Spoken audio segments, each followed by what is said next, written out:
अगर कांग्रेस ये कह दे कि भाई प्रधानमंत्री की कुर्सी हमें नहीं चाहिए, नीतीश कुमार को दे दीजिए, क्योंकि नीतीश कुमार के पास जैसे ही विधायकों की संख्या बढ़ेगी वो अपना नीतीश डिसीजन कुमार नंबर 1 की पार्टी बन जाएंगे। नीतीश कुमार ने खुद को प्रूफ किया है। नीतीश कुमार ने बिहार की राजनीति में अपने आप को स्थापित किया है, क्योंकि नीतीश कुमार जब यहाँ से अलग हो जाएंगे तो राज्यसभा की सीटें कम हो जाएंगी। नीतीश कुमार को समझना बहुत मुश्किल है। ओरमा ग्रुप, जो सोचता है वो करता है। आपके अपने सपनों का आशियाना। नमस्कार, मैं दीपक, देख रहे हैं आप भारत लाइव। आपके मन में कई सवाल चल रहे होंगे। हो सकता है आपका वही सवाल हो जो मेरे मन में चल रहा होगा। नीतीश कुमार को लेकर आपका सवाल हो सकता है। नीतीश कुमार को लेकर हर बार सवाल होता है, क्या नीतीश कुमार तेजस्वी यादव के साथ चले जाएंगे? क्या नीतीश कुमार की गृह विभाग सम्राट चौधरी को दी गई है तो सम्राट चौधरी कितना नीतीश कुमार का सुशासन का टैग निभा पाएंगे? क्योंकि सम्राट चौधरी पे भी सवाल हो रहा है। तेजस्वी यादव नई रणनीति बना रहे हैं। बिहार में क्या होगा? बिहार में सरकार किसकी होगी अगली बार? अगली बार कहने का अर्थ है, मत समझिए कि सरकार बदलने वाला है। अगली बार कहने का अर्थ है कि नीतीश कुमार चुप्पी साधे हुए हैं, तेजस्वी यादव रणनीति बना रहे हैं। क्या कुछ होगा? चलिए बाबा से बात करते हैं।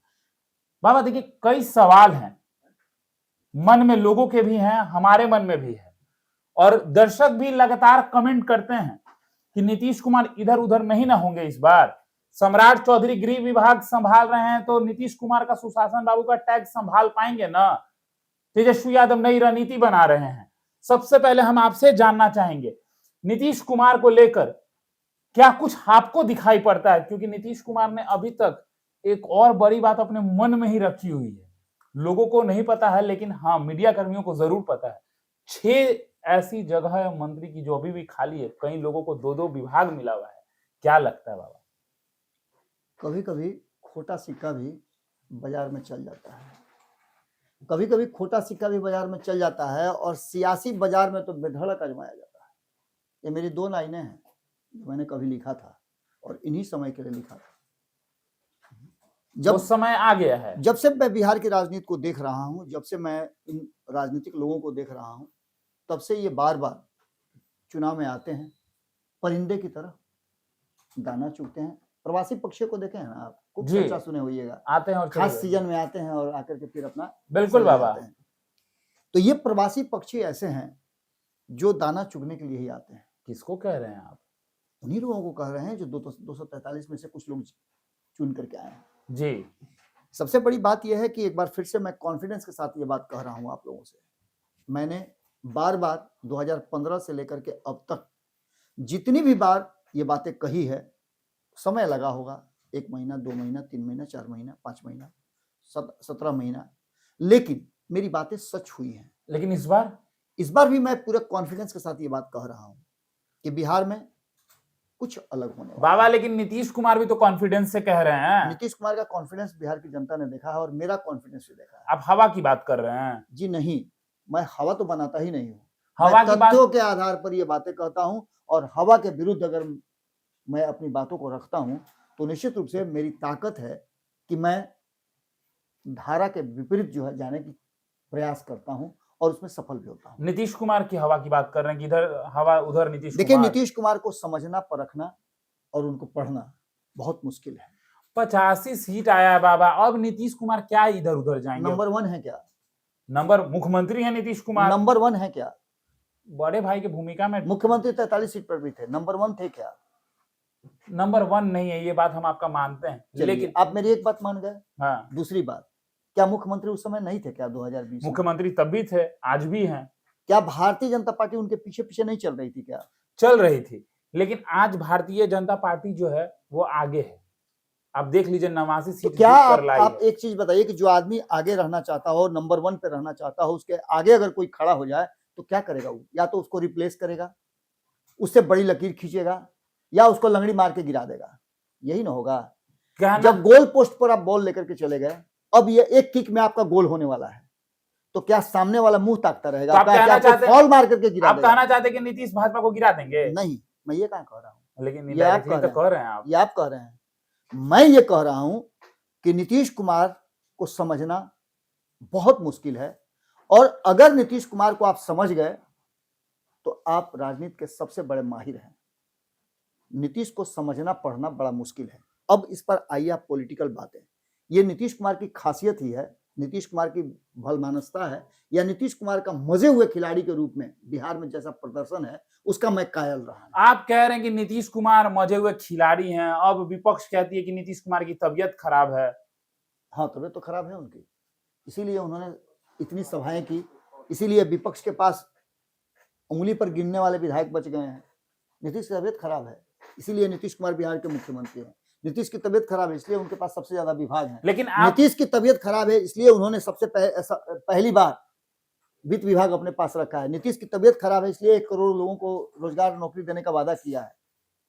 तबीयत खराब अगर किसी की है जी तो वो विपक्ष है, और विपक्ष की तबीयत तब ठीक होगी जब नीतीश कुमार के बारे में वो सोचना शुरू कर देंगे। खराब तबीयत वाले नीतीश कुमार को आपको याद होगा कि 17 महीने अपने कंधे पर लेकर के घूमे थे तेजस्वी यादव। निश्चित रूप से नीतीश कुमार की जब भी बात होगी तो दीपक एक बात आप दिमाग में रख लीजिएगा, नीतीश कुमार ने खुद को प्रूफ किया है। नीतीश कुमार ने बिहार की राजनीति में अपने आप को स्थापित किया है, और यही कारण है कि अंगद की तरह उनके पांव जो जमे हुए हैं वो यूं ही नहीं जमे हैं, मिट्टी में नहीं धंसे हैं। उन्होंने उसको जबरदस्ती वहां धंसाया है कि उनके पैर को कोई हिला नहीं सके, और यही कारण है कि नीतीश के इर्द गिर्द ही नीतीश कुमार जब तक जीवित हैं बिहार की राजनीति घूमेगी। मैं बार बार ये बात कहता हूं तो लोग उस बात को कितना सीरियस लेते नहीं जानता हूं, लेकिन नीतीश कुमार का जब तक विकल्प बिहार की जनता नहीं खोज लेती है तब तक नीतीश कुमार को रिप्लेस करने का कोई सवाल नहीं है। नीतीश कुमार के पास वो ऑप्शन हमेशा बरकरार रहता है, इस बार भी बरकरार है कि नीतीश कुमार कोई अलग रास्ता चुन ले। लेकिन आपने जो बात कही उस बात से मैं इनकार नहीं कर रहा हूं, नीतीश कुमार कहीं नहीं जाएंगे। आपको अगर सब कुछ मिलता रहेगा, आपको भारत लाइव में आपके मन मुताबिक सैलरी, आपके हिसाब से काम, आपके हिसाब से आपको पूरी आजादी अगर मिलती रहेगी तो फिर आप यहां से क्यों जाएंगे? अगर आपको मान लेते कहीं से ऑफर भी आ गया कि भैया हम इतना आपको दे रहे हैं, अगर आप उस बात को स्पष्ट तरीके से कह दिए कि नहीं भाई इतना में नहीं, इतना में हमको ऑफर है सर, क्या कहते हैं हम रहें कि जाएं, अगर आपको संस्थान देखती है कि नहीं आप उस लायक हैं तो कहेगी कि हाँ ठीक है भाई उस सैलरी हम भी दे देते हैं आपको, तो अब भी आपको जाने का कोई रास्ता नहीं है। लेकिन यदि आपकी बातों को नहीं माना जाए, आपको फ्री नहीं दिया जाए, आपके काम करने के तरीके पर बार बार उंगली उठाया जाए, आपके सैलरी समय पर नहीं दिए जाए, तो निश्चित रूप से आप अपने लिए कोई रास्ता खोजेंगे, ढूंढेंगे। बिल्कुल बिल्कुल। सियासत और व्यवहारिक जीवन में बहुत ज्यादा अंतर नहीं है जी हाँ, एक लायबिलिटी, एक बड़े स्तर पे लायबिलिटी होती है परिवार से और संस्थान से, देश की, राज्य की। राज्य में 14 करोड़ लोगों के प्रतिनिधि हैं नीतीश कुमार, और उनको पता है कि 14 करोड़ लोगों को कैसे उनको संभाल के रखना है, उनके लिए नीतियां बनानी है। ऐसे में जो नीतीश कुमार की नीति है, रणनीति है, उसको लेकर के एक सवाल अब शुरू हो चुका है। खरवास का महत्व बिहार में बहुत ज्यादा है, और अक्सर खरवास के बाद चीजें बदलती हैं। लेकिन उसके पहले मैं आपको बता दूं कि 2026-2027 के चुनाव की मैं चर्चा कर रहा था कि कई राज्यों में चुनाव होने वाले हैं, और उसमें खास करके बिहार के पूरब और पश्चिम दो राज्य हैं जहां बड़े राज्य हैं जहां चुनाव होने हैं। लेकिन उससे भी बड़ी बात है कि नीतीश कुमार को इस गठबंधन में रह करके 202 वाले गठबंधन में अपने कुछ लोगों को राज्यसभा भेजना है, क्योंकि नीतीश कुमार जब यहां से अलग हो जाएंगे तो राज्यसभा की सीटें कम हो जाएंगी।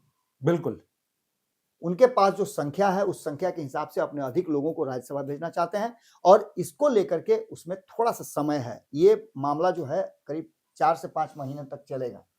लेकिन इन सबके बावजूद नीतीश कुमार रणनीति के माहिर, मैं कल भी आपके साथ खबर कर रहा था तो मैंने आपसे बताया था कि नीतीश कुमार कोई भी दांव एक बार में नहीं खेलते हैं। नीतीश कुमार इतने मजे हुए खिलाड़ी हैं कि उनको आप अभिमन्यु के तरह चक्रव्यूह में भी नहीं फंसा सकते हैं। वो चक्रव्यूह के सभी चक्र को तोड़ना जानते हैं। ऐसी स्थिति में जो वर्तमान परिस्थिति बनी है उसमें नीतीश कुमार के पास ये मलाल तो निश्चित रूप से होगा, सबसे बड़े दल नहीं बन पाए। उन्हीं के भरोसे पर भारतीय जनता पार्टी और बाकी के लोगों को जो सीटें आई हैं, फिर भी नीतीश कुमार 85 पर ही आकर के टिक गए, उनसे 4 सीटें ज्यादा हो गई। तो एक तो मैं कल जो बता रहा था उसको लेकर के, दूसरी तरफ नीतीश कुमार ने जो मंत्रिमंडल का विस्तार किया है उसमें आपने देखा होगा कि नीतीश कुमार ने कोई उत्तेजना नहीं दिखाई, कोई उत्तेजित नहीं हुए, किसी तरह का कोई आगे बढ़कर के ओवरलैप नहीं किया। भारतीय जनता पार्टी को कहा कि आप अपनी लिस्ट दीजिए मुझे। भारतीय जनता पार्टी ने लगभग अपनी लिस्ट फाइनल दे दी है। भारतीय जनता पार्टी को लगता है कि एक आध दो ऐसे सीटें हैं, एक आध दो ऐसे लोगों को मंत्री बनाया जाए, तो उसके लिए इंतजार किया जा रहा है कि आने वाले समय में कैसे उसको एडजस्ट किया जाए, बिहार के लोगों का मानसिकता क्या है, बिहार के लोग कहते क्या हैं और इस मंत्रिमंडल से लोग कितना संतुष्ट हैं, इस पर कमेंट क्या आता है। बिल्कुल इसको लेकर के भारतीय जनता पार्टी भी अपने आप को वेट एंड वॉच की स्थिति में है। नीतीश कुमार का इससे कुछ लेना देना नहीं है, जी, क्योंकि जो लिस्ट दुनिया जानती है, बिहार के लोग भी जानते हैं कि जो लिस्ट नीतीश कुमार को भारतीय जनता पार्टी का शीर्ष नेतृत्व सौंपा है, उस लिस्ट पर उन्होंने थोड़ा सा इधर उधर करके विभागों को बंटवारे को लेकर के दाएं बाएं किया है। अब ऐसे में आप एक बात समझ लीजिए कि भारतीय जनता पार्टी को मैं 4 दिन पहले आपसे खबर कर रहा था, जब विभागों का बंटवारा हुआ था, तो मैंने कहा था कि बजट वाइज भी अगर देखें तो मैंने जो खबर आपके सामने किया था उसमें बजट में आप देख लीजिए कि दुगना के आसपास का फर्क है। 89,000 करोड़ का बजट जो है वो भारतीय जनता पार्टी के 14 मंत्रियों के पास है, जबकि 9 मात्र मंत्री हैं नीतीश कुमार को लेकर के, उनके पास 2,19,227 करोड़ का बजट है। बिल्कुल तो बजट की दृष्टि से भी देखें, और सबसे बड़ी बात गृह विभाग को देकर के, मतलब लेमन चूस देकर के बच्चा को उसका गर्दन हला कर देना। आप देखें हैं कभी बलि के बकरा को कैसे दिया जाता, बिल्कुल उसको खूब बढ़िया बढ़िया खिलाया जाता है, लाल टीका किया जाता है, माला पहनाया जाता है और छप से मूड़ी उतार दिया जाता है। तो कहीं ना कहीं जो मुझे लगता है कि गृह विभाग देकर के सम्राट चौधरी को बलि का बकरा बनाया गया है। सम्राट चौधरी का कद बहुत तेजी से बढ़ रहा था और सम्राट चौधरी अगर चेंजेज उनमें आया है तो निश्चित रूप से सम्राट चौधरी भी इन बातों को समझ रहे होंगे। तो ऐसी स्थिति में इस बजट का इतना अंतर आना, बहुत सारी चीजों का होना, इसके बाद जो विभागों के बंटवारे हुए हैं उसमें आप देखे होंगे कि भारतीय जनता पार्टी और जो जनता दल यूनाइटेड है, इसके अलावा लोक जनशक्ति पार्टी के पास भी मंत्रिमंडल में अभी सीटें बची हुई हैं, लेकिन सबसे ज्यादा सीट 6 सीटें जो हैं वो जदयू के पास है। जदयू के मंत्रियों के पास जो लिस्ट है उस लिस्ट के हिसाब से अगर देखा जाए तो जनता दल यूनाइटेड के विजय कुमार सिन्हा के पास, माफ कीजिएगा, विजेंद्र यादव के पास बिल्कुल 5 विभाग हैं, बिजली नीतीश कुमार के पास भी 4-5 विभाग है, विजय चौधरी के पास 4 विभाग हैं, इसके अलावा श्रवण कुमार की बात करें उनके पास 2 हैं, सुनील कुमार के पास 2 विभाग हैं। तो ये जो विभाग इनके पास ज्यादा दिए गए हैं और बाकी के लोगों को एडजस्ट करना है, उस एडजस्टमेंट में कैसे एडजस्ट किया जाएगा, इसकी चर्चा मैं कल आपके साथ कर रहा था। मैंने बताया भी था आपको कि अभी इंतजार हो रहा है कि नीतीश कुमार नंबर 1 की पार्टी बन जाते हैं तो भारतीय जनता पार्टी का जो कुनबा है या भारतीय एनडीए गठबंधन जो है वो बच जाएगा, क्योंकि नीतीश कुमार के पास जैसे ही विधायकों की संख्या बढ़ेगी वो अपना नीतीश डिसीजन कुमार नंबर 1 की पार्टी बन जाएंगे। और अगर लोग उनके पास आ जाते हैं तो ये संभावनाएं खत्म हो जाएगी कि नीतीश कुमार को कोई मुख्यमंत्री की कुर्सी से उतार दे। तो पहले तो इस संभावना को खत्म करना है नीतीश कुमार को, इसके लिए Nitish Kumar wait and watch की स्थिति में है। सबसे बड़ी बात है कि जस्ट वेट एंड वॉच, ये नीतीश कुमार का फॉर्मूला है। नीतीश कुमार के फॉर्मूले पर मैं कल भी बात कर रहा था कि सबसे बड़ा दल यदि बन जाते हैं वो, जो मलाल उनके मन में है, तो निश्चित रूप से उनकी जो है ताकत और बढ़ेगी और नंबर 1 जो बने रहने का उनका जो लालसा रहता है या फिर बन करके वो काम करते हैं, वो उनका मुराद पूरा हो जाएगा। दूसरी तरफ महागठबंधन की बात अगर करें तो महागठबंधन के विधायकों में एक जीत करके आए हैं आईआईपी, उनके लिए कोई स्थान नजर नहीं आ रहा है। वो महागठबंधन के साथ रह के क्या करेंगे? बिल्कुल वो अगर इस गठबंधन में आ जाते हैं तो बहुत संभावना बनती है कि वो जो डिमांड कर रहे हैं अपने जाति समाज को आरक्षण दिलाने मंत्री का उसके लिए होगा। एक मंत्री बन जाएंगे तो एक ओहदा होगा तो अपने समाज को और ज्यादा उत्थान करवाने का पहली बार ऐसा देखने को मिला है कि समाज से कोई जीत करके आया है विधानसभा और मंत्री भी बनने की स्थिति में वो खड़ा है। तो एक ये भी हो सकता है। इसके अलावे अभी और भी कई एस्पेक्ट है। नीतीश कुमार को मुसलमानों में अपनी छवि बेहतर बनानी है। एआईएमआईएम के 5 विधायक जीत करके आए हुए हैं। बिल्कुल अगर वो नीतीश कुमार के साथ आ जाते हैं, पिछली बार वो राजद के साथ चले गए थे, आपको याद होगा कि उस समय भी मैंने जो कहा था तो कई लोगों ने मेरी बातों को मजाक बनाया था कि नीतीश कुमार और राजद ये इंतजार कर रहे हैं कि जिस दिन साथ में आएंगे उस दिन एआईएमआईएम को अपने पाले में बिल्कुल जुड़ जाएंगे आपस में। मैंने ये बात कही थी और उस समय मेरी बातों को मजाक में लोग लिया था। क्यों आएंगे?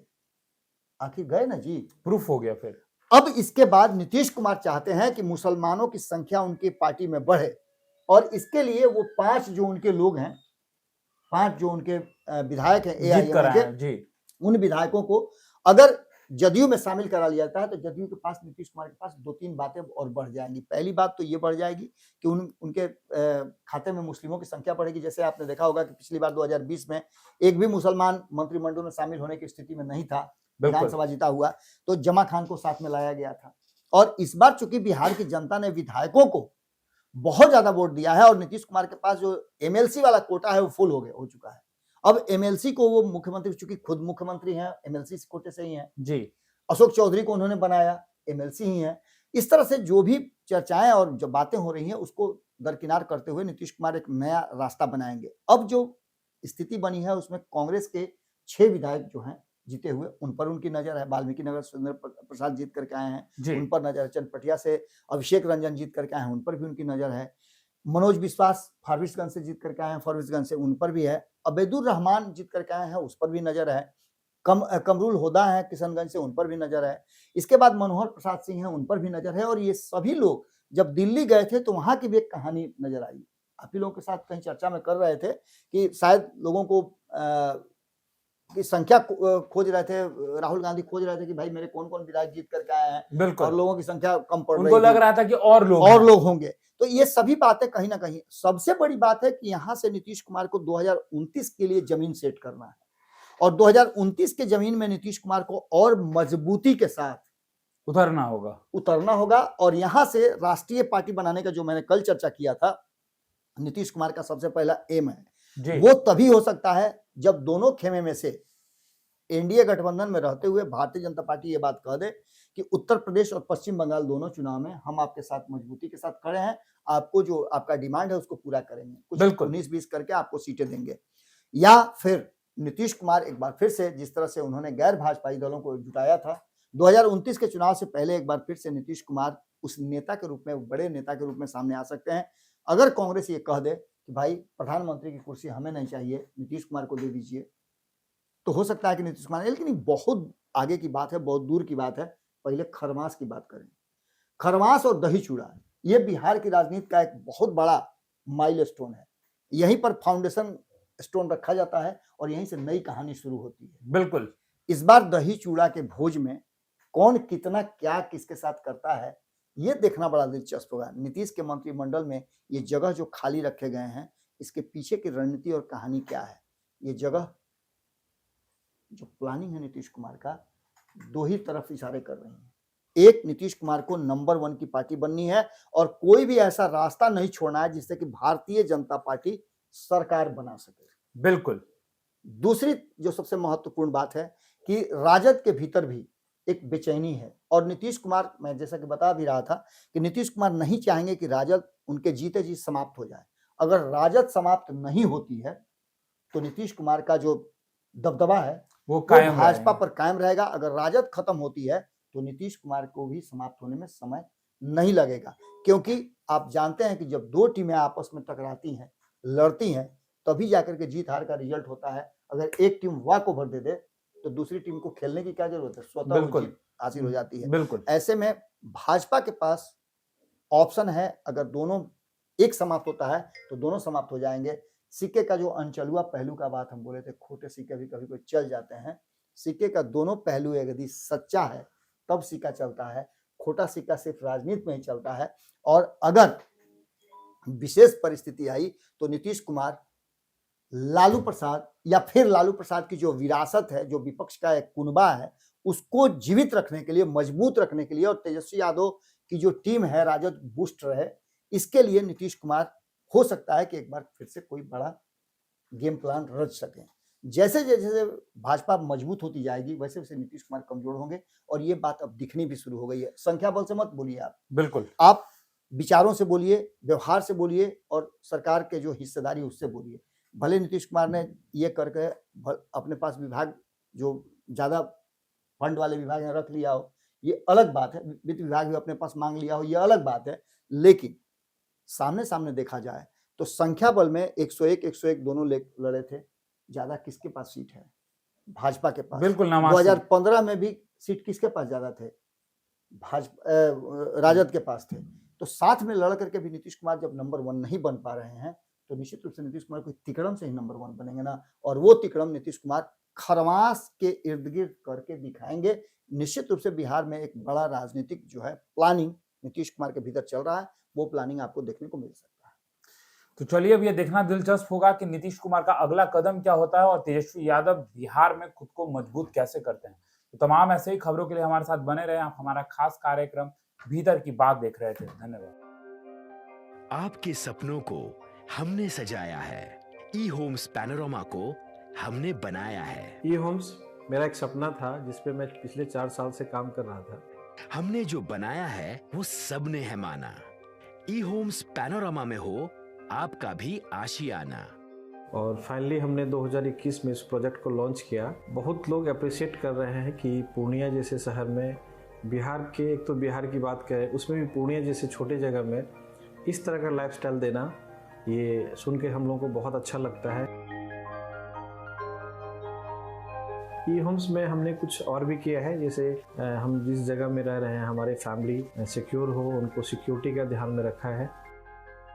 आपकी सुविधा और सुरक्षा आपके लिए खास है, ये आपका विश्वास है। इसमें आर्टिफिशियल इंटेलिजेंस का 7 लेयर सिक्योरिटी का हमने इस्तेमाल किया है। लस ग्रीन कैंपस को बनाया है। यदि हमारा बाउंड्री वाल है तो वो वर्टिकल गार्डन है।